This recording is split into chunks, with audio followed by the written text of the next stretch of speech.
നമസ്കാരം, ഞാൻ ഡോക്ടർ ഭാഗ്യ Q&B health കെയറിലെ Ayurveda ഡോക്ടറാണ്.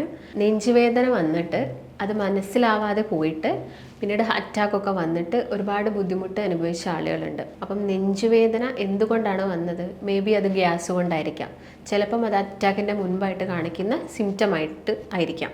അപ്പോൾ നമുക്കതെങ്ങനെ മനസ്സിലാക്കാമെന്ന് നോക്കാം. ഗ്യാസ് കൊണ്ടാണോ അല്ലെങ്കിൽ അറ്റാക്കിൻ്റെ മുൻപായിട്ട് കാണിക്കുന്ന സിംറ്റംസ് ആണോ ഇതെന്ന് നമുക്ക് എങ്ങനെ മനസ്സിലാക്കാമെന്ന് നോക്കാം. ഇപ്പോൾ നിങ്ങൾ പതിവിലും വ്യത്യസ്തമായിട്ട് എന്തെങ്കിലും ഒന്ന് കഴിക്കുകയെന്ന് കരുതുക. അതായത് കപ്പയോ അല്ലെങ്കിൽ ഗ്യാസ് ഉണ്ടാക്കുന്ന എന്തെങ്കിലും കിഴങ്ങ് വർഗ്ഗങ്ങൾ എന്തെങ്കിലും കഴിക്കുകയാണെങ്കിൽ അപ്പോൾ നിങ്ങൾ മുൻപ് തവണ കഴിച്ച സമയത്ത് നിങ്ങൾക്ക് വലിയ ബുദ്ധിമുട്ടൊന്നും ഉണ്ടായില്ല.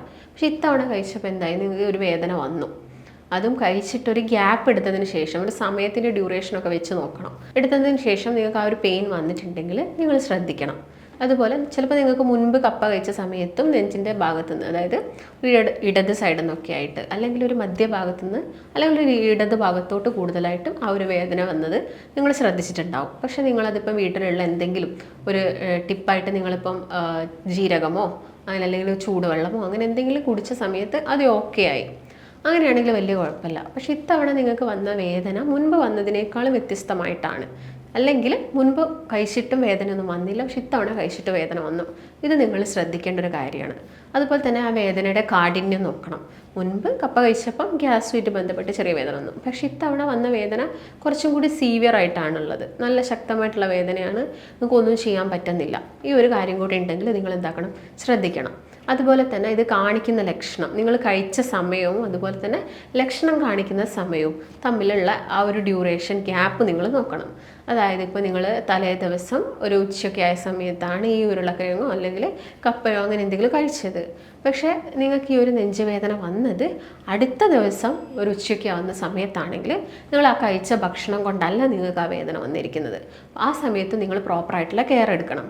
ഇത് പ്രത്യേകം പറയാനുള്ളൊരു കാരണം, ഒട്ടുമിക്ക ആളുകളും ഈ ഒരു വേദന വന്നിട്ട് അത് മൈൻഡ് ചെയ്യാതെ ഗ്യാസ് ആണെന്ന് കരുതിയിട്ട് വീട്ടിലുള്ള വെളുത്തുള്ളിയോ ഇഞ്ചിയോ അല്ലെങ്കിൽ ജീരകമോ അങ്ങനെയൊക്കെ കഴിച്ചിരിക്കും. പക്ഷേ എന്താവും, കുറച്ചുകൂടി കഴിയുമ്പോൾ അത് സീവിയറായിട്ട് അറ്റാക്ക് പോലെയൊക്കെ മാറും. അപ്പോൾ നിങ്ങൾ ആദ്യം തന്നെ സിംറ്റംസ് മനസ്സിലാക്കുക. അപ്പോൾ എന്തെങ്കിലും ഒരു ബുദ്ധിമുട്ട് വരുമ്പം ഏറ്റവും ബെറ്റർ ആദ്യം തന്നെ ഒരു ഹോസ്പിറ്റലിൽ എത്തുക എന്നാണ്.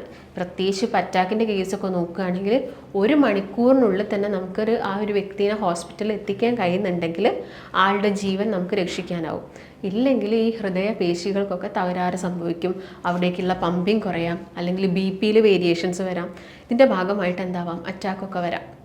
അപ്പോൾ ഞാൻ ആദ്യം പറഞ്ഞ ലക്ഷണം, നിങ്ങൾ എന്തെങ്കിലും കഴിച്ചിട്ടാണ് ഉള്ളതെങ്കിൽ ഈ കാര്യം ശ്രദ്ധിക്കുക.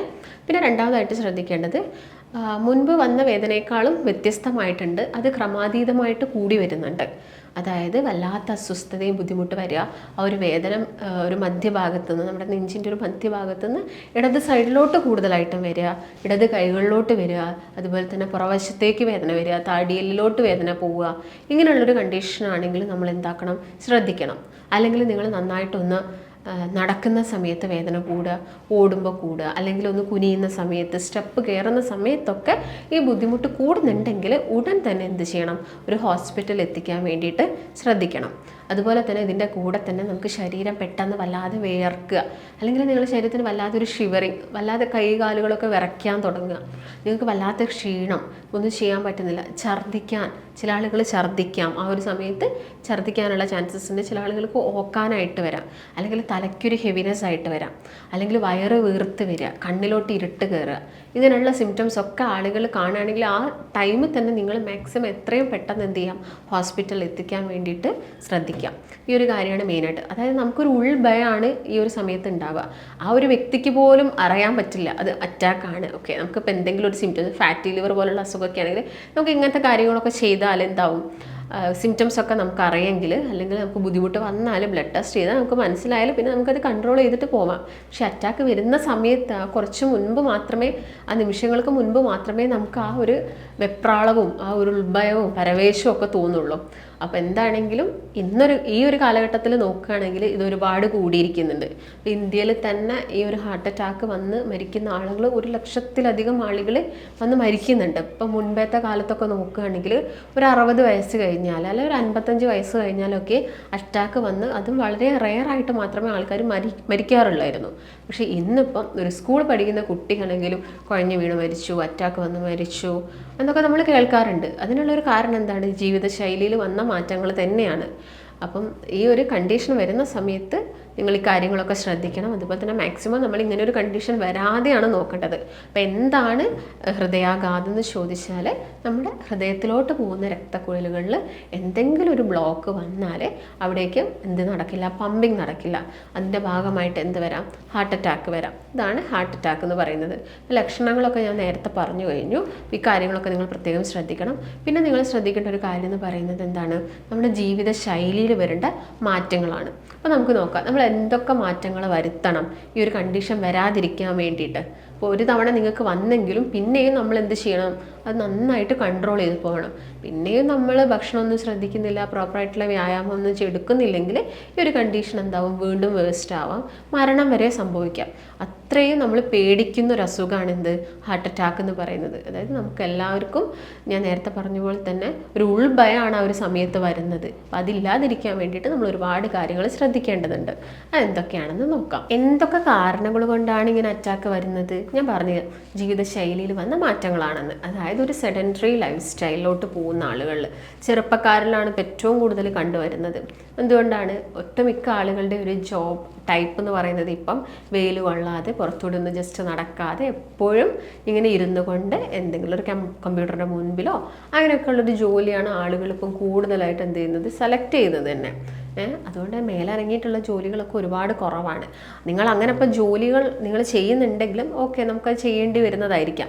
പക്ഷെ അത് വിചാരിച്ചിട്ട് നിങ്ങളൊരു എക്സ്ട്രാ നിങ്ങളെ ബോഡിക്ക് എന്തെങ്കിലും ഒരു വർക്കൗട്ട് കൊടുത്തിട്ടില്ലെങ്കിലാണ് പ്രശ്നം വരുന്നത്. ഇപ്പം നിങ്ങളെ ജോലി ഏതാണ്? ഓക്കെ, കുഴപ്പമില്ല. നിങ്ങൾ രാവിലെ എന്തെങ്കിലും ഒരു 45 മിനിറ്റ്സ് എക്സസൈസ് ചെയ്യുന്നുണ്ട്, അതുപോലെ തന്നെ വൈകുന്നേരം ചെയ്യുന്നുണ്ട് എങ്കിൽ യാതൊരു കുഴപ്പമില്ല. നിങ്ങളുടെ ബോഡിക്ക് വേണ്ട ഒരു എന്തായി, നിങ്ങൾ കുറച്ചും കൂടി എനർജറ്റിക്കും ആവും. ഈ അനാവശ്യമായിട്ട് വരുന്ന കൊഴുപ്പ് എന്താവും? പെട്ടെന്ന് അങ്ങ് ബേൺ ഔട്ട് ആയി പോകും. അപ്പോൾ നിങ്ങൾ മെയിനായിട്ട് ശ്രദ്ധിക്കേണ്ടത് ഭക്ഷണ രീതി തന്നെയാണ്.